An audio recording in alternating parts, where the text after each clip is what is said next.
In May 2011, I had a slight cough that I'd had for a few months. And in March, my husband had suggested that I go see the doctor. And after 2 rounds of antibiotics, they finally did a chest x-ray and found a very large tumor in my lung. I was diagnosed with advanced lung cancer. But I was considered curable, so I went through chemo and radiation, and 2 months after finishing treatment, I progressed.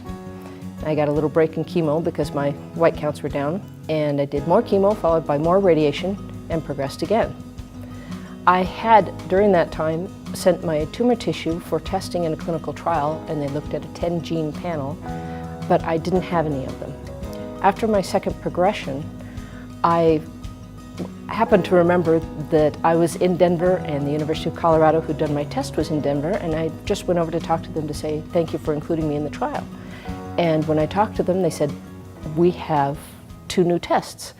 And I said, do you have any of my tissue? They said yes. They tested me, and I tested positive this time for a gene called ROS1. I got on a clinical trial.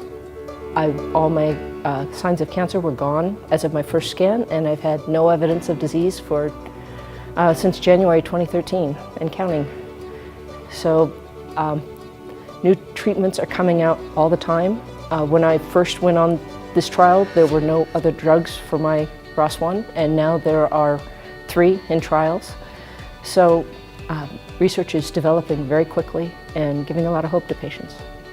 Making people aware that there are lung cancer patients who are surviving, there are treatments, and no one deserves this disease. Anyone with lungs can get lung cancer, and we need to get that message out there.